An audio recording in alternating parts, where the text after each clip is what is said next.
শেখ মুজিবুর রহমানকে একদিন আমি আমার সবচেয়ে একজন প্রিয় ব্যক্তি ছিলেন শাহজাহান সিরাজ, টাঙ্গাইলে তার জন্ম, মুক্তিযুদ্ধের পতাকা উত্তোলনকারী, আজকে নেই জীবিত।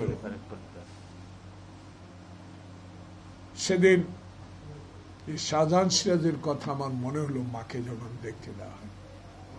আমাকে বলেছে রাজনীতির ক্ষেত্রে জীবন অনেক কিছু হারাবা, যদি টিকে থাকতে হয় সব ভুলে যেতে হবে। শেখ মুজিবুর রহমানকে তখন এই শাহজাহান সিরাজের সামনে একটা তখন বলেছিলাম, ঘুরে এসেছেন, যুদ্ধ দেখেন নাই। ৭১-এর কালো রাতে আপনি পাকিস্তানি বাহিনীর গুলির দৃশ্য দেখেন নাই। আপনি কিন্তু আমাদের বুদ্ধিজীবী যাদেরকে ধরে নিয়ে গেছে তাদের পরিবারের কান্নাও দেখেন নাই।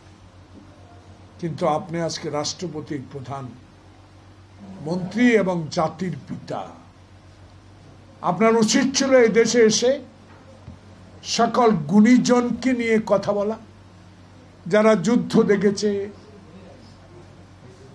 যারা বুদ্ধিজীবী হত্যা দেখেছে, যারা মানুষের কথার জন্য খালি পেয়ে যুদ্ধ করেছে, মানুষের স্বাধীনতার জন্য, দেশের স্বাধীনতার জন্য, সেসব ব্যক্তি নিয়ে কথা বলেন।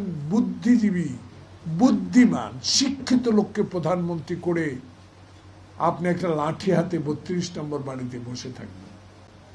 সেদিন তোয়াক্কা না করে ১৯৭৩ সালে আমি ছাত্র নেতা হিসেবে একটা নমিনেশন চেয়েছিলাম, সেটাও আমাকে দেয়নি।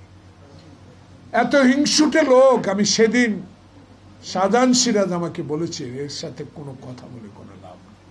প্রিয় বন্ধুগণ, যে যারা আজকে ডক্টর ইউনূসকে প্রশ্নবিদ্ধ করে নির্বাচনে যাবেন না, আনুষ্ঠানিক এখনো কোনো কথা বলছেন না, শুধু প্রতিক্রিয়া জানালেন, তাদের উদ্দেশ্য করে বলতে চাই, বাংলাদেশের রাজনীতি বড় কঠিন।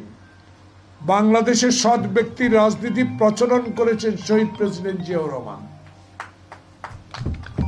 বাংলাদেশে খালেদা জিয়া আপসী নেতৃত্ব উপাধি লাভ করেছেন তার কৃতিত্বের জন্য, আপসী নেতৃত্বের জন্য কারোর সাথে আল্লাহ ছাড়া মাথা নত করেন। দেখেন উদাহরণ, সৃষ্টিকর্তার কি কাজ।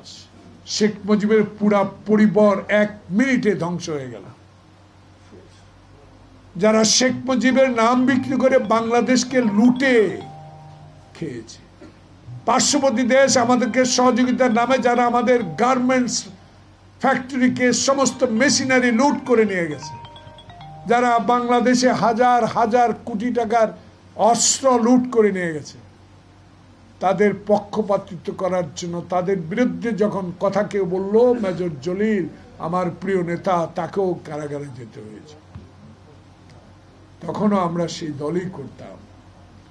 একদিন আমি নোয়াখালী এক বড় নেতাকে জিজ্ঞেস করলাম, আন্দোলন হচ্ছে না কেন?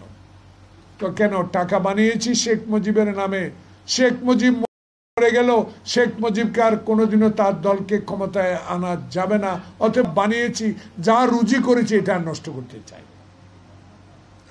দেখুন, বাংলাদেশের ইতিহাস কথা বলে,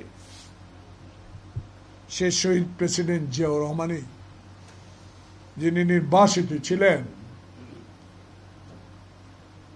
যিনি রাজনীতি থেকে আওয়ামী লীগের নাম পর্যন্ত নিতে পারেন নাই, সেই হাসিনাকেও বাংলাদেশে রাজনীতি করার সুযোগ করে দিয়েছিলেন। কিন্তু কয়দিন পরেই তাকে নির্মমভাবে চট্টগ্রামে হত্যা করা হলো।